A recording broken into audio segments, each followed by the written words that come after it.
Assalamualaikum warahmatullahi wabarakatuh, dan selamat siang. Di sini saya Irmayani Lydia Ulfa akan mempresentasikan mengenai materi Modeling with System of Differential Equation, di mana kita akan membahas 5 poin. Yang pertama, solusi grafis sistem otonom dari persamaan diferensial orde pertama. Yang kedua, model pemburu kompetitif. Yang ketiga, model predator prey. Yang keempat, di sini akan dibahas 2 contoh militer. Berarti dia ada 2 contoh dalam kemiliteran. Yang kelima, akan dibahas mengenai metode Euler untuk sistem persamaan diferensial. Oke, kita langsung untuk yang pertama mengenai solusi grafis sistem otonom dari persamaan diferensial orde pertama.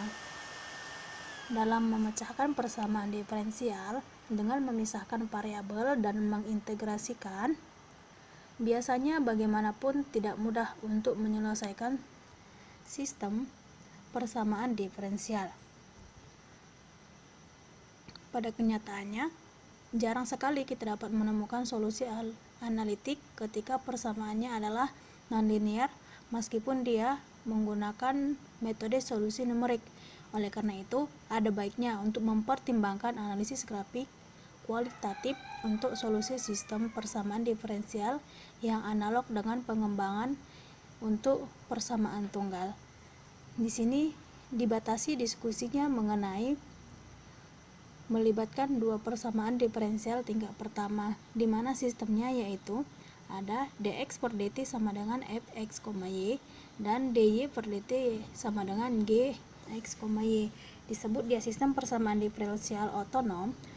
Dalam sistem seperti ini, variabel independen tidak ada atau t-nya tidak muncul secara implisit di sisi kanan persamaan.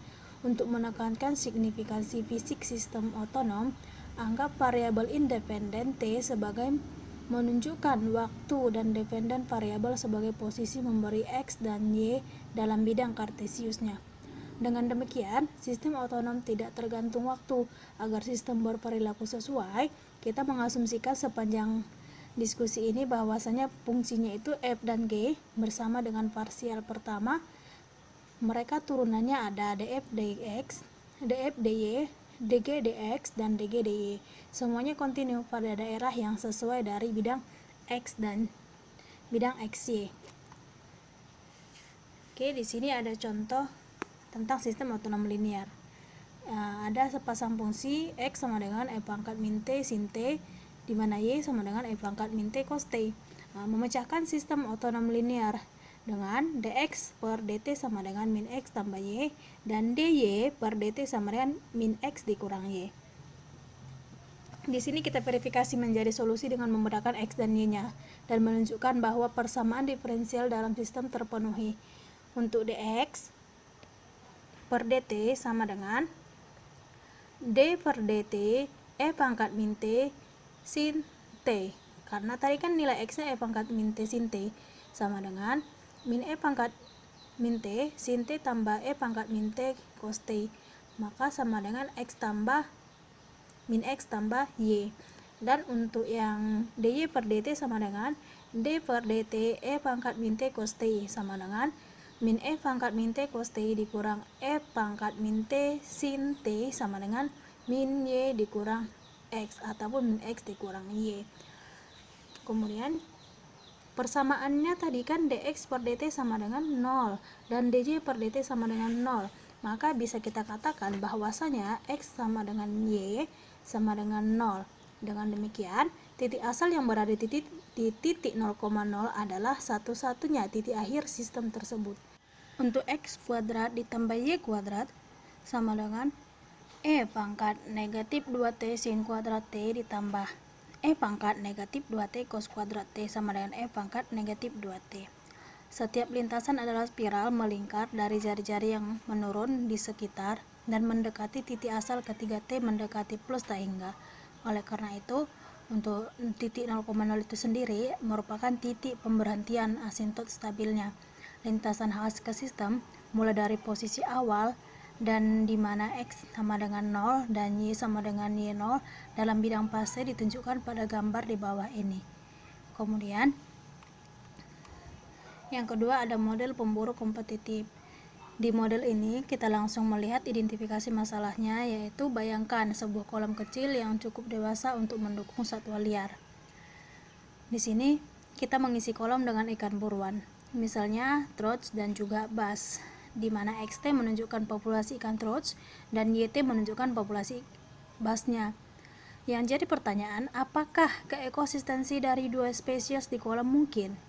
Jika iya, seberapa sensitifkah solusi akhir tingkat populasi terhadap tingkat penyimpanan awal dan gangguan eksternalnya? Untuk asumsi, kita ambil XT tergantung pada bidang variabel, tingkat awalnya X0, jumlah persaingan dengan sumber daya terbatas, keberadaan pemangsa, dan juga sebagainya. Awalnya, kita menganggap bahwa lingkungan dapat mendukung ikan trout dalam jumlah yang tidak terbatas. Kemudian, kita mungkin menemukan itu diinginkan untuk memperbaiki model dan menggunakan asumsi pertumbuhan terbatasnya. Selanjutnya, kita modifikasi persamaan diferensial sebelumnya untuk memperhitungkan kompetisi ikan trout dengan populasi bass untuk ruang hidup dan persediaan makanan umumnya. Efek dari populasi bass adalah untuk mengurangi tingkat pertumbuhan populasi ikan trout. Penurunan ini kira-kira sebanding dengan jumlah interaksi yang mungkin antara kedua spesies. Jadi, satu submodel ini akan kita ambil dia untuk X dan Y, yang dimana dia untuk X berarti untuk ikan troutnya dx per dt sama dengan AX dikurang BXY sama dengan A dikurang BYX. Untuk tingkat pertumbuhan intrinsik, K sama dengan A dikurang BY berkurang ketika tingkat populasi bass meningkat.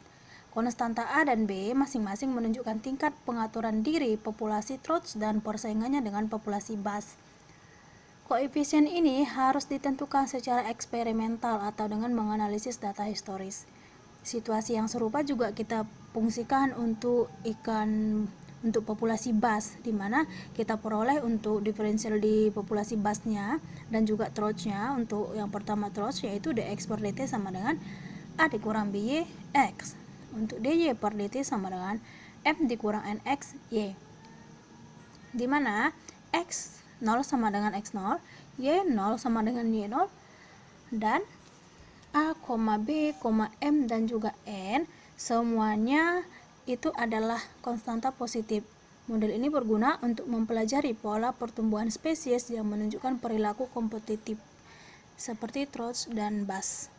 Oke, untuk menyelidiki pertanyaan ini secara grafis, mari kita menganalisis tanda-tanda dx dan dx per dt dan dy per dt dalam fase bidang yang ada di gambar nanti. Meskipun XT dan YT masing-masing memiliki populasi ikan trout dan juga bass, akan sangat membantu untuk memikirkan lintasan sebagai lintasan partikel bergerak. Sesuai dengan diskusi kita di materi sebelumnya, setiap kali dx per dt-nya positif, komponen horizontal X di lintasan meningkat dan partikel bergerak menuju ke kanan. Setiap kali dx per dt-nya negatif, partikel bergerak ke kiri. Demikian juga jika dy dan dy per dt-nya positif, maka dia akan menuju ke atas. Dan jika dy dt-nya negatif, maka dia akan menuju ke bawah. Bisa diperhatikan di gambar, untuk dx per dt mengarah ke kanan, berarti dia positif. Jika dx dt-nya mengarah nanti ke kiri, berarti kan dia negatif. Untuk kemudian gambar yang ke B, berarti dy per dt-nya positif. Jika dia nanti negatif, dia akan mengarah ke bawah. Untuk selanjutnya, itu bisa diperhatikan, kita perhatikan di gambar.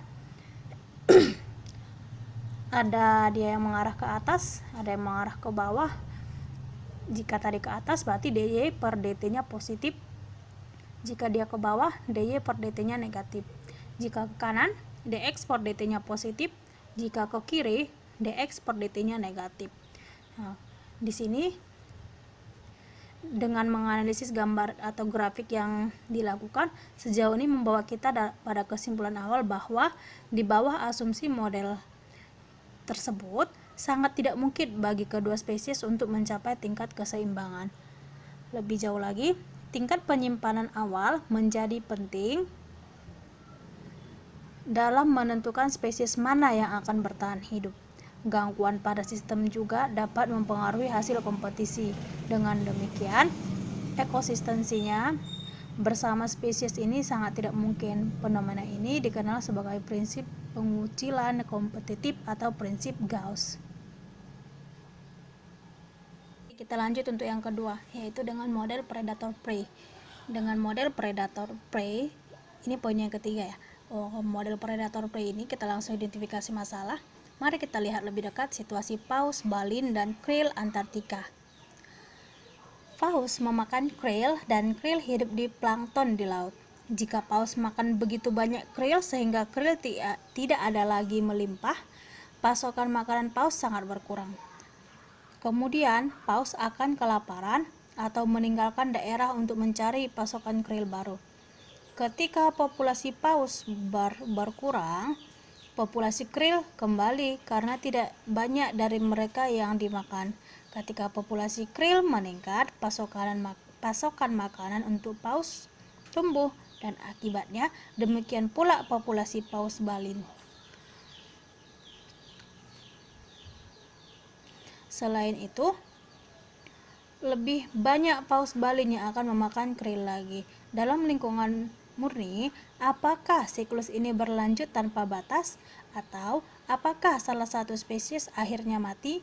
Paus balin di Samudra Selatan telah dieksploitasi secara berlebihan sejauh populasi mereka saat ini kira-kira seperenam dari perkiraan tingkat aslinya. Dengan demikian, tampaknya ada surplus krill Antartika. Sudah sekitar 100.000 ton krill dipanen setiap tahun. Apa dampak eksploitasi paus terhadap keseimbangan antara populasi paus dan krill? Apa implementasi yang mungkin dimiliki oleh perikanan krill untuk stok ikan paus bale yang sudah menipis dan untuk spesies lain seperti burung laut, penguin, dan ikan yang bergantung pada krill untuk sumber makanan utama mereka? Kemampuan untuk menjawab pertanyaan macam ini penting untuk pengelolaan perikanan multispesies. Mari kita lihat jawaban apa yang dapat diperoleh dari pendekatan pemodelan grafis.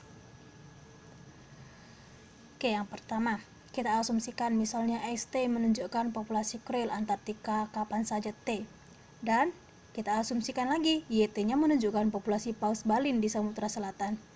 Tingkat populasi krill tergantung pada sejumlah faktor, termasuk kemampuan laut untuk mendukung mereka, keberadaan pesaing untuk plankton yang mereka konsumsi, dan keberadaan serta tingkat predator. Sebagai model pertama yang kasar, mari kita mulai dengan mengasumsikan bahwa laut dapat mendukung krill dalam jumlah yang tidak terbatas.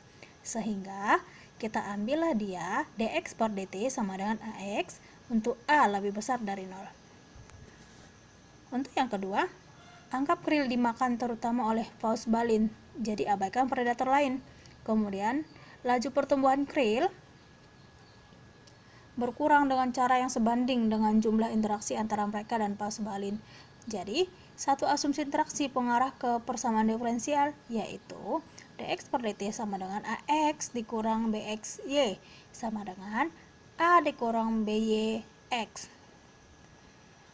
Perhatikan bahwa laju pertumbuhan intrinsik K sama dengan A dikurang BY berkurang seiring dengan meningkatnya populasi paus balin. Konstanta A dan B menunjukkan derajat pengaturan dari populasi krill dan predatorines paus balin. Koefisien ini harus ditentukan secara eksperimental atau dari data historis. Sejauh ini, persamaan yang di atas tadi mengatur pertumbuhan populasi krill terlihat seperti salah satu dari persamaan dalam model pemburu kompetitif yang disajikan pada bagian sebelumnya tadi. Oke, selanjutnya pertimbangkan populasi paus balin YT dengan tidak adanya krill. Sekarang kita mengarah ke paus balinnya. Paus tidak memiliki makanan. Jadi, kita akan mengasumsikan bahwa populasinya menurun pada tingkat yang sebanding dengan jumlah mereka. Maka, asumsi ini akan menghasilkan persamaan, yaitu dy per dt sama dengan min my untuk m lebih besar dari 0. Namun di hadapan krill, populasi paus Bali meningkat pada tingkat yang sebanding dengan interaksi antara paus dan pasokan makanan krill mereka. Dengan demikian, persamaan sebelumnya dimodifikasi untuk memberikan dy per dt sama dengan min my ditambah nxy sama dengan min m ditambah nxy. Oke, perhatikan persamaannya. Tingkat pertumbuhan intrinsik R sama dengan min M ditambah NX. Paus meningkat seiring dengan meningkatnya populasi krill. Koefisien positif M dan N akan ditentukan secara eksperimental atau dari data historis. Menyatukan hasil dari kedua persamaan yang di atas tadi memberikan sistem persamaan yang baru, yaitu antara sistem model predator mangsa, yaitu dx per dt sama dengan a dikurang byx, dy per dt sama dengan min m ditambah nxy, di mana x sama dengan x0 sama dengan x0, y0 sama dengan y0, dan a, b, m, n semuanya adalah konstanta positif, di mana sistem di atas tadi mengatur interaksi paus, balin, dan populasi krill Antartika di bawah asumsi pertumbuhan yang tidak terbatas dan tanpa adanya pesaing dan predator lainnya. Oke, kita lanjut. Di sini kita lihat dua gambar, yaitu ada gambar 12-14 dan juga gambar 12-15. Dari gambar kita lihat titik pemberhentiannya tidak stabil. Pintu masuk ataupun arah masuk di sepanjang garis X sama dengan 0 tidak ada populasi krill. Dengan demikian, populasi paus menurun menjadi 0 karena tidak adanya pasokan makanan utama. Semua lintasan lain surut dari titik pemberhentiannya, di mana titik pemberhentiannya kan di situ ada M per N dan A per B. Lebih rumit untuk dianalisis. Informasi yang diberikan gambar tersebut tidak cukup untuk membedakan antara tiga gerakan yang mungkin ditunjukkan. Kita tidak dapat mengatakan apakah gerakan itu periodik, asimtot stabil atau tidak stabil. Maka kita harus melakukan analisis lebih lanjut. Oke, untuk slide selanjutnya, solusi analitik dari model karena jumlah paus balin tergantung pada jumlah krill Antartika yang tersedia untuk makanan, kita menganggap bahwa Y adalah fungsi dari si X. Kemudian dari aturan rantai penurunannya kita bisa ambil dy per dt sama dengan dy per dt per dx per dt sama dengan dy per dx sama dengan min m tambah nxy per a dikurang yx. Persamaan di atas merupakan diferensial order pertama yang dapat kita pisahkan menjadi a per y dikurang b dy sama dengan n dikurang m per x dx. Integrasi setiap sisi persamaan menghasilkan a ln y dikurang by sama dengan nx dikurang m ln x tambah k1.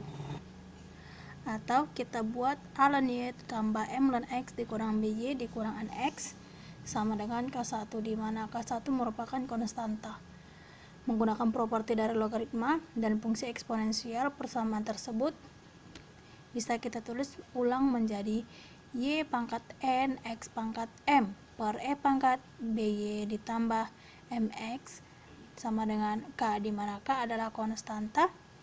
Persamaan tersebut menentukan jalur lintasan solusi dalam bidang fase. Kita sekarang menunjukkan bahwa lintasan ini ditutup dan mewakili gerakan periodik. Kemudian kita lihat dan kita bisa memperlakukan fungsinya tadi, fx sama dengan y pangkat a per e pangkat by. Dengan menggunakan tes derivatif, kita dapat dengan mudah menunjukkan bahwa fy memiliki maksimal relatif pada y sama dengan a per b dan tidak ada titik kritis lainnya. Bisa kita lihat pada gambar yang berada di slide. Oke, dari gambar yang 12-16 tadi, nilai terbesar untuk y pangkat a, e pangkat b, y, x pangkat m, e pangkat min nx merupakan m, y, dan mx. Artinya, persamaan 12-14 tidak memiliki solusi jika k lebih besar dari my, mx dan tepat satu solusi. K sama dengan M per N dan Y sama dengan A per B jika K sama dengan MY MX. Mari kita pertimbangkan apa yang terjadi ketika K lebih kecil dari MY MX.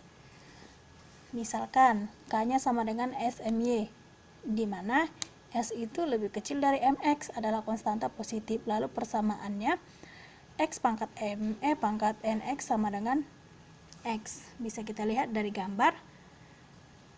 Dari gambar kita melihat memiliki dua solusi, yaitu XM lebih kecil M per N dan XM lebih besar M per N.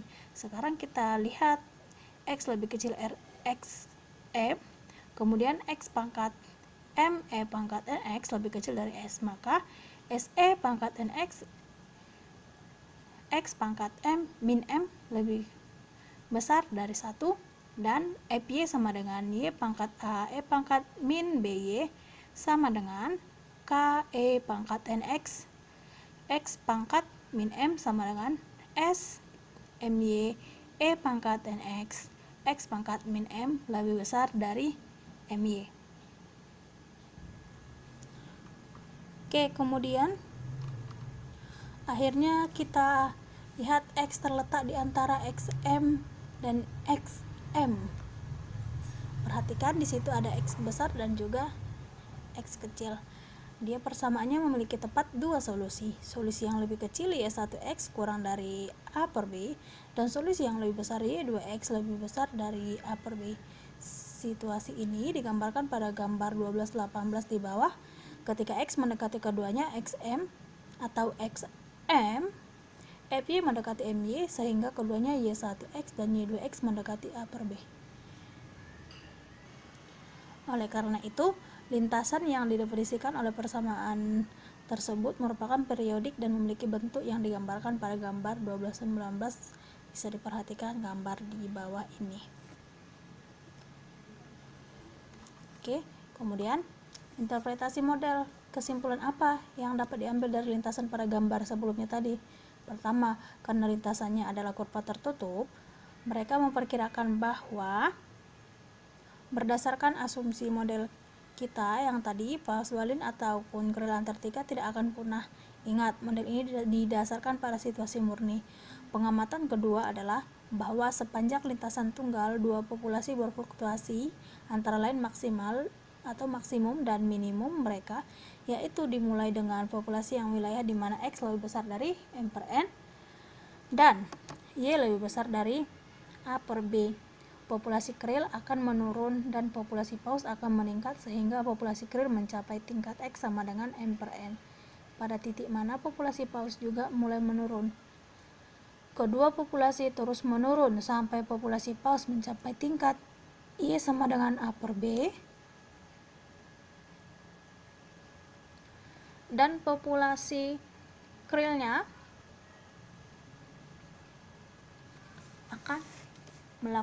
akan menjadi meningkat.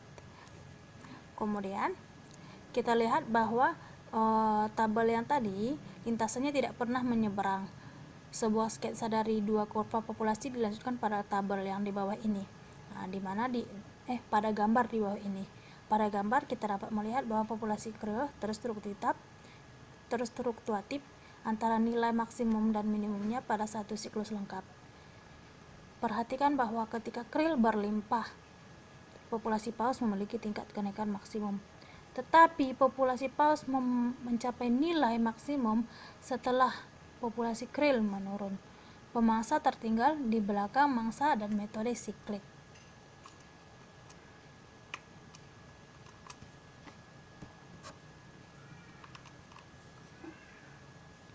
Oke, kemudian kita ambil topik selanjutnya, yaitu mengenai contoh militer. Di poin 2 contoh militer ini ada dua contoh yang akan kita bahas, di mana yang pertama itu contoh 1, kita pertimbangkan situasi pertempuran antara dua kekuatan homogen, yaitu X homogen, pasukan X homogen, misalnya tank, dan ditentang oleh pasukan Y homogen, misalnya senjata anti tank. Kita ingin tahu apakah satu kekuatan pada akhirnya akan menang melawan yang lainnya? Atau akankah pertempuran berakhir dengan hasil seri? Pertanyaan menarik lainnya termasuk yang berikut. Bagaimana tingkat kekuatan menurun dari waktu ke waktu dalam pertempuran? Berapa banyak yang selamat dari pemenang? Berapa lama pertempuran akan berlangsung? Bagaimana perubahan tingkat kekuatan awal dan parameter sistem senjata mempengaruhi hasil pertempuran? Dalam contoh ini, kita mempertimbangkan satu model tempur dan beberapa penyempurnaannya. Kita asumsikan misalkan XT dan YT masing-masing menunjukkan kekuatan gaya X dan Y pada waktu T. Biasanya T diukur dalam beberapa jam atau bisa juga hari sejak awal pertempuran. Mari kita periksa apa yang dimaksud dengan dua kekuatan X dan Y. Kekuatan XT misalnya mencakup sejumlah faktor. Jika X adalah kekuatan tangki yang homogen, kekuatannya tergantung pada jumlah tangki yang beroperasi, tingkat teknologi yang digunakan dalam desain tangki, kualitas pengerjaan dalam proses pembuatan, tingkat pelatihan dan keterampilan individu yang mengoperasikan tang, dan sebagainya. Untuk tujuan tersebut, kita mengasumsikan bahwa kekuatan XT hanyalah jumlah tangki yang beroperasi pada waktu T. Demikian juga kekuatan YT adalah jumlah senjata anti-tank yang beroperasi pada waktu T. Dalam keadaan sebenarnya, angka XT dan YT adalah bilangan bulat negatif. Namun, lebih mudah untuk mengidealkan situasi dan menganggap bahwa XT dan YT adalah fungsi waktu yang berkesinambungan. Misalnya, jika ada 500 tang pada 1400 jam atau jam 2 siang di waktu militer dan 487 tang pada 1500 jam maka masuk akal untuk mengasumsikan bahwa ada 497 banding 4 tang pada 1412 jam jika kita melakukan interpolasi linear antara titik data, yaitu 2:6 dari 13 tang hilang dalam 1 jam pertempuran, hilang dalam 12 menit pertama. Analisis model mengatur sisi kanan persamaan dan sama dengan 0. Kita melihat bahwa titik 0,0 di sini adalah titik pemberhentian untuk model tempur dasar. Arah lintasan dalam bidang ini ditentukan dari pengamatan bahwa dx per dt lebih kecil dari 0 dan dy per dt lebih kecil dari 0. Ketika X lebih besar 0 dan Y lebih besar 0. Selain itu, jika X sama dengan 0, maka dy per dt sama dengan 0. Kemudian pertimbangan ini mengarah ke arah lintasan yang digambarkan pada gambar selanjutnya nanti. Kita perhatikan bahwa asumsi kita menyiratkan bahwa lintasan berakhir ketika mencapai salah satu sumbu koordinat. Oke, perhatikan gambarnya. Dari gambar dikatakan bahwa sangat mudah untuk menemukan solusi analitik untuk model dasar dari aturan rantai, di mana dy per dx sama dengan dy per dt per dx per dt, dan substitusi dari persamaan kita dapatkan dy per dx sama dengan min by per min ax. Memisahkan variabel-variabel dalam persamaan, maka akan kita hasilkan min ay dy sama dengan min bx dx. Diintegrasikan setiap sisi persamaan menggunakan tingkat kekuatan awal, di mana x untuk 0 sama dengan x0 dan y untuk 0 sama dengan y0 menghasilkan model hukum kuadrat Lancaster. Kemudian a buka kurung y kuadrat dikurang y0 kuadrat sama dengan b x kuadrat dikurang x0 kuadrat. Pengaturan ini kita memperoleh persamaan ay kuadrat dikurang ax kuadrat sama dengan c.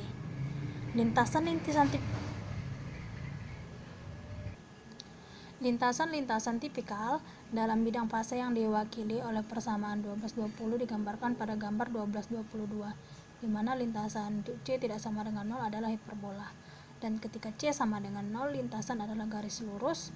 Lintasan memotong sumbu X di X sama dengan akar C per B, maka gaya X menang karena gaya Y telah memenuhi sepenuhnya dihilangkan.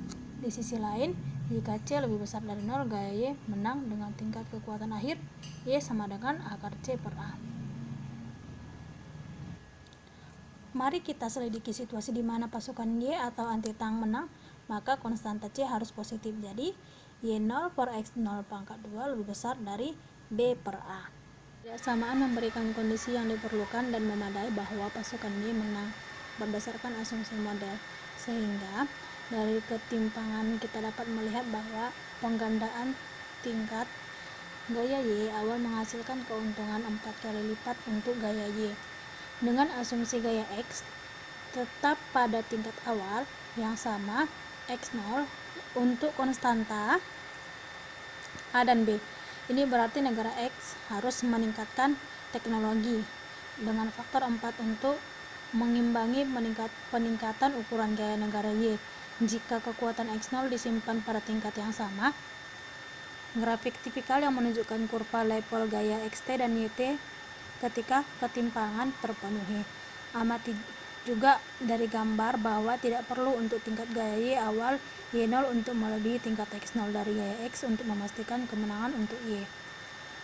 Penggandaan gaya Y awal hanya menggandakan keuntungan dari gaya itu dengan asumsi bahwa gaya X mempertahankan tingkat awal yang sama X0.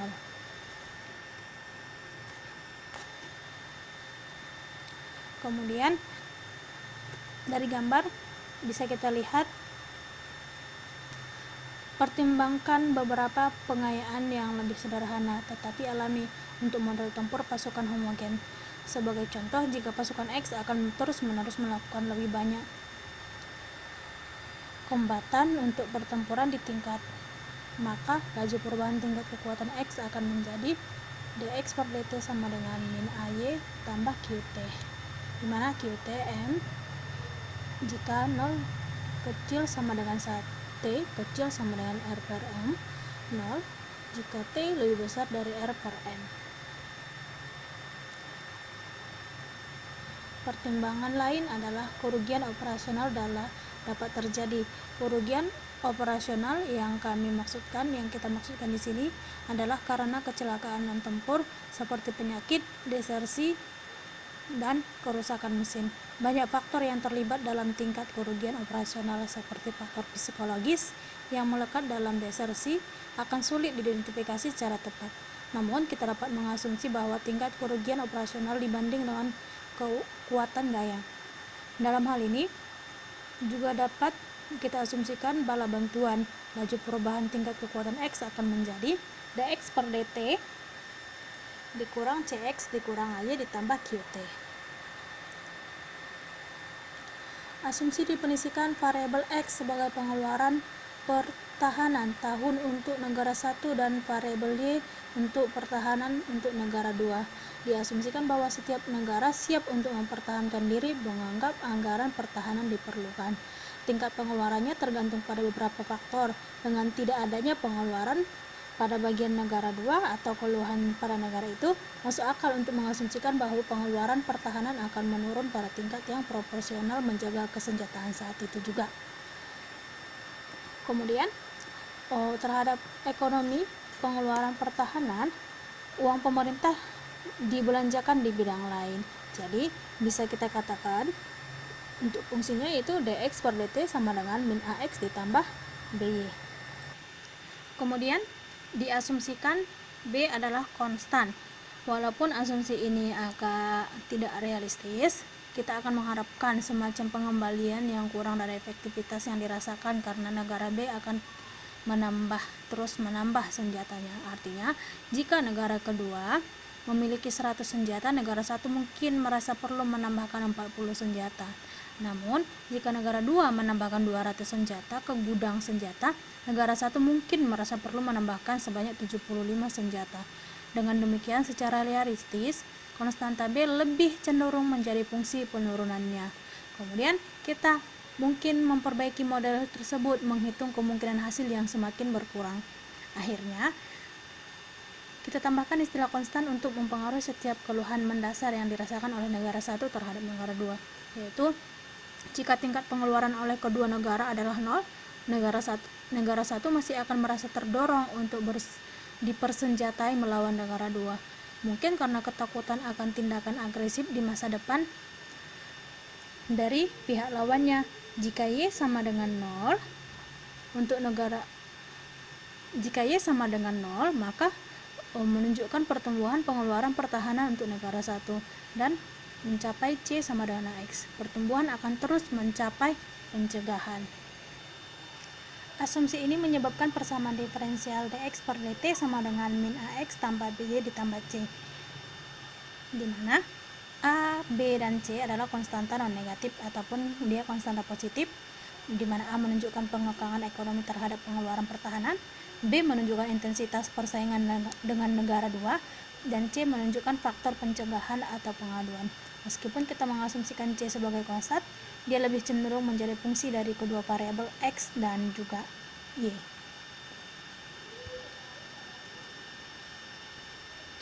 Argumen yang sepenuhnya mirip dengan negara 2 menghasilkan persamaan diferensial dy per dt sama dengan mx dikurang ny ditambah p, di mana mn p adalah konstanta di mana yang sama dengan a, b, dan juga c. Persamaan sebelumnya. Analisis grafik model apakah pengeluaran pertahanan mencapai tingkatan keseimbangan. Jika demikian, kita akan tahu perlombaan senjata tidak akan mengarah pada pengeluaran yang tidak terkendali. Situasi ini berarti bahwa kedua anggaran pertahanan harus berhenti tumbuh. Jadi, dx per dt sama dengan 0 dan dy per dt sama dengan 0. Jadi, kita mencari titik pemberhentiannya dari model tersebut. Pertama, pertimbangkan kasus di mana kedua negara tidak memiliki keluhan. Maka di situ C sama dengan 0 dan P sama dengan 0. Maka kita ambil modelnya dx per dt sama dengan min AX tambah BY, dy per dt sama dengan mx dikurang ny. Di negara ini tidak ada pengeluaran pertahanan di kedua sisi, dan kedua negara hidup dengan perdamaian permanen dengan semua konflik diselesaikan melalui cara non-militer. Namun, jika keluhan yang tidak diselesaikan untuk kepuasan timbal balik, kedua negara akan merasa terdorong untuk mempersenjatai dan mengarah ke persamaan dx per dt sama dengan C dan dy per dt sama dengan P. Oke.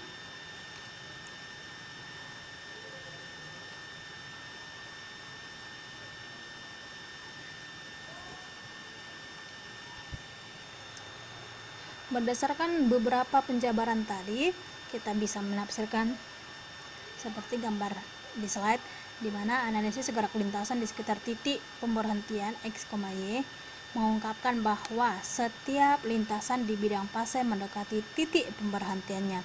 Jadi dengan asumsi kita bahwa A per B lebih besar dari M per N, sehingga titik persimpangan X, Y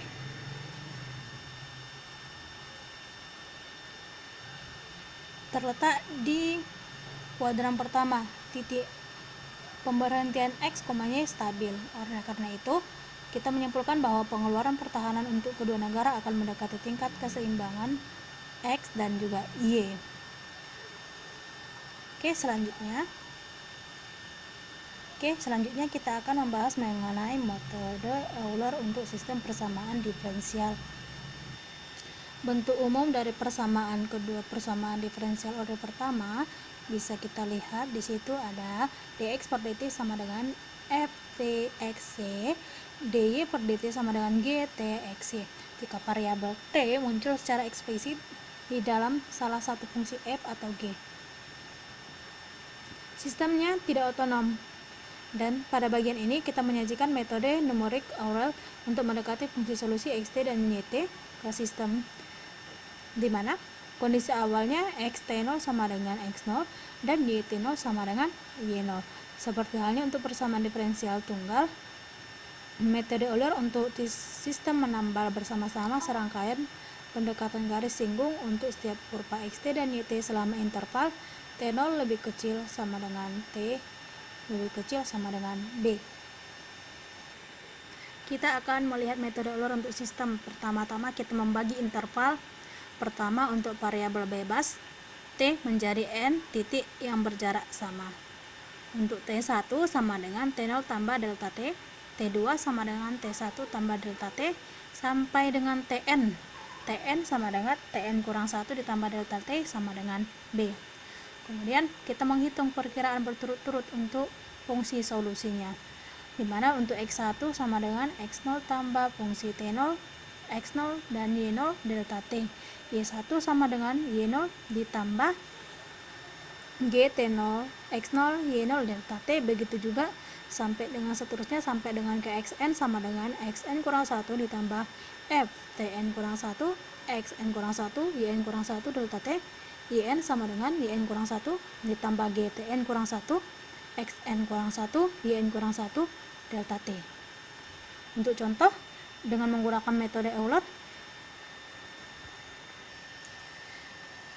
temukan 3 perkiraan pertama X1 Y1, X2 Y2, dan X3 Y3 menggunakan metode Euler untuk predator sistem mangsa paus Y dan kril X.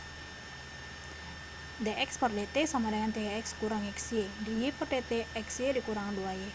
Berdasarkan kondisi awal, x0 nya 1, y0 2, mulai dari t0 sama dengan 0 dan delta t sama dengan 0,1, dimana solusinya kita mempunyai t0 sama dengan 0, t1 sama dengan t0 tambah delta t sama dengan 0,1, T2 sama dengan T1 tambah delta T, begitu juga sampai dengan seterusnya. Oke, untuk yang pertama kita masukkan penjabaran yang tadi. Tadi kan sudah ada berurut-urut untuk X1, X1, Y1, X2, Y2, dan juga X3, Y3. Bisa diperhatikan di slide. Untuk X1-nya kita tinggal masukkan rumus yang kita tadi masukkan. Kita tadi sebutkan yang pertama X1 sama dengan X0 tambah Ft0, X0, Y0, delta T. Masukkan semua angkanya sehingga menghasilkan nilai X1 1, 1. Begitu juga sampai dengan yang kedua dan juga yang ketiga, dimana untuk X3 dan juga Y3, untuk X3 nya menghasilkan 1,3997984, Y3 nya 1,5122016. Oke, metode Euler untuk sistem mudah diprogram di komputer. Suatu program menghasilkan tabel solusi numerik ke sistem dengan memulai memasukkan T0, X0, dan Y0, jumlah langkah N, dan ukuran langkah. Jika sistemnya otonom, seperti pada contoh yang tadi, dapat memplot poinnya langsung mendekati lintasan solusi melalui titik awal dalam bidang fase XY. Kita juga dapat merencanakan poin X0, X1, X2 sampai dengan Xn mendekati kurva solusi Xt-nya di bidang Xt. Begitu juga dengan Y-nya, berarti Y0, Y1, Y2 sampai dengan Yn mendekati kurva solusi untuk Yt di bidang Yt. Oke, sekian presentasi dari saya. Saya akhiri dengan Assalamualaikum warahmatullahi wabarakatuh dan selamat siang.